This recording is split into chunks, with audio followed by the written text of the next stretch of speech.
Hi there, my name is Leanna Bigsui. My clans are Gloshin Isle, Ye Dene Touchini Bushashin, Deshini Dasache, minus Gini Dashanale. I am the Health Education Technician with the Navajo Nation Special Diabetes Program. I work with the Chinle service area. Well, let's get started. Our topic is making our own compost bin at home. Now, what is compost? Compost is another way of saying a rich organic matter for your soil.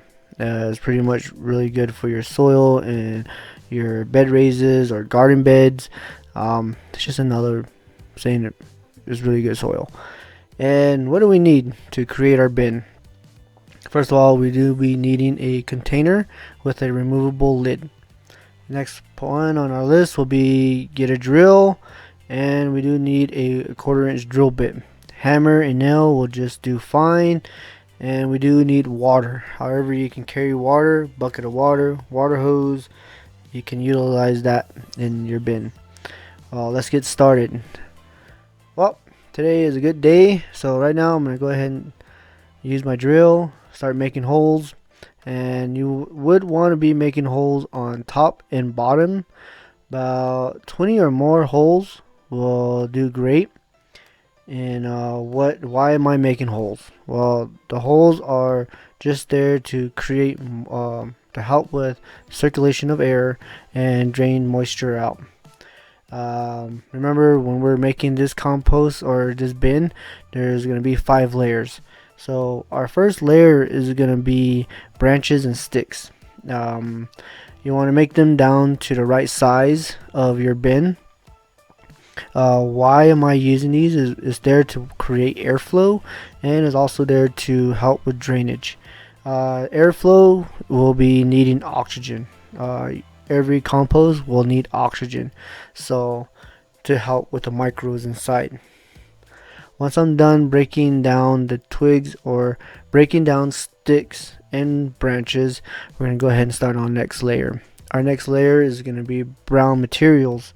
Now, brown materials have carbon, and there's other materials that has carbon, like dry leaves, wood chips, twigs, straws, tree bark, eggshells, cardboard, shredded newspapers, and pine needles. You can utilize that in your compost bin for the dry material. And we're going to go ahead and start on our next layer, the third layer. We're going to be adding on soil, rich soil.